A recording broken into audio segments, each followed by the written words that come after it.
Doctor साहब, वजीर खारजा इसहाक डार साहब जो खुद मुआशी बैकग्राउंड रखते हैं, अपना उनका इकोनॉमिक ट्रैक रिकॉर्ड है और वो पाकिस्तान की मौशियत, इकोनॉमिक ग्रोथ और रीजनल कनेक्टिविटी से बहुत बखूबी वाकिफ़ हैं। उन्होंने बैरून मुल्क गुज़श्ता रोज़ लंदन में उन्होंने एक मीडिया से गुफ्तगू करते हुए कहा कि ताजरों की तरफ से एक पुरजोर मुतालबा है कि भारत के साथ तिजारत को बहाल किया जाए और हम इस ऑप्शन को तमाम स्टेक होल्डर से डिस्कस करने के बाद गौर कर रहे हैं कि भारत से तिजारती तल्लुकात बहाल किए जाएँ। आप खुद भी सारे मामले की सेंसिटिविटी से भी बखूबी वाकिफ हैं और इंडिया के साथ ट्रेड की इंपॉर्टेंस से भी आप बखूबी वाकिफ हैं। ये कैसे मुमकिन हो सकता है और पाकिस्तान की मौशियत के लिए इंडिया के साथ ट्रेड को रिस्टोर करना किस हद तक माविन साबित हो सकता है? बिस्मिल्लाहिर्रहमानिर्रहीम। अगर आप मुझे इजाज़त दें तो देखें, एक तो तनाज़ुल पहले हमें समझना है कि पाकिस्तान एक्सपोर्ट किए बगैर अपना करंट अकाउंट का जो मसला है, जिसकी वजह से बार बार जाते हैं आईएमएफ के पास, वो हल नहीं कर सकता। एग्जैक्टली। पाकिस्तान का बहुत लोग कहते हैं कि मसला इंपोर्ट्स हैं बढ़ी हुई। ज़रा थोड़ा सा मैं गुजारिश करता हूँ उन सबसे कि नंबर देखा करें। पाकिस्तान का total exports of goods and services मिलाकर 10.5% है। इंडिया का 22.5% है उनके जीडीपी का। वियतनाम का 91% है। अमेजिंग। मलेशिया का 38% है।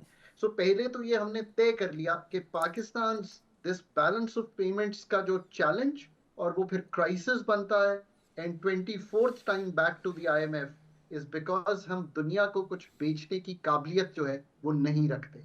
सही। इसी तनाजुल में पहले तो गवर्नमेंट ऑफ पाकिस्तान को एक ट्रेड फ्रेमवर्क, मैं पॉलिसियों का इसलिए कायल नहीं हूं कि फ्रेमवर्क से मतलब है कि एक फ्रेमवर्क रखा, जी। उसके ऑपरेशनल पार्ट्स डिजाइन किए और with in a time limit उसको अगले 6 महीने, 1 साल, 2 साल, 3 साल, जिसमें ईज ऑफ डूइंग बिजनेस से लेके जो हमारा टैरिफ स्ट्रक्चर का करेक्शन है वो सामने आएगी।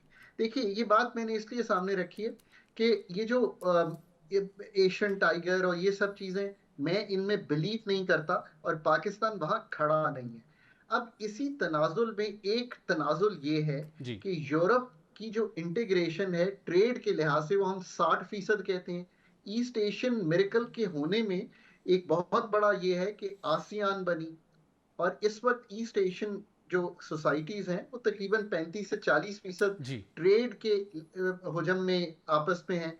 और South Asia is a bad story to write, जिसमें ऑब्वियसली जो दो बड़े ममालिक हैं वो ट्रेड नहीं कर पा रहे। सो हम्म। ये तो है, जहां खड़े हैं फिर फैसला करते हैं।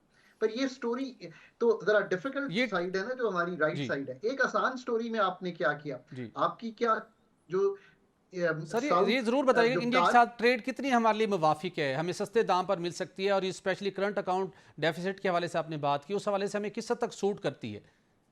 सो देखिए, एक तो पूरा तनाजुल हमेशा हमने ठीक करना है अपना। जब तक वो ठीक नहीं करेंगे तो सलाहियत ही नहीं होगी तो बेचेंगे क्या? I mean, let's be very honest. बिल्कुल सही। क्योंकि जो कंपेटिटिवनेस है पाकिस्तान की फर्म्स की, जी। अगर वो नहीं होगी तो ट्रेड खोलना जरूरी नहीं है किसी भी मुल्क से बहुत मुयसर हो या बहुत मौसर हो जाए उस चीज को तब्दील करने में। हम्म। सो हमने जहां जहां ट्रेड की अपॉर्चुनिटी क्रिएट करनी है।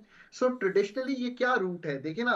अब पाकिस्तान, एक तो इंडिया हो गया, फिर एक चाइना भी तो आपसे है, जिससे ताल्लुकात मतलब नंबर 1 शायद आप रेट करेंगे, पर आपकी तो ट्रेड वहां भी कम है।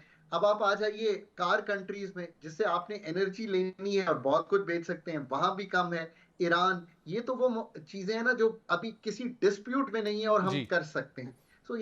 सो हमारा पूरा जो ट्रेड रिजीम है इस रीजन की, इसमें हम कोई खातिर खा तब्दीली नहीं ला सके, and that's not a good story.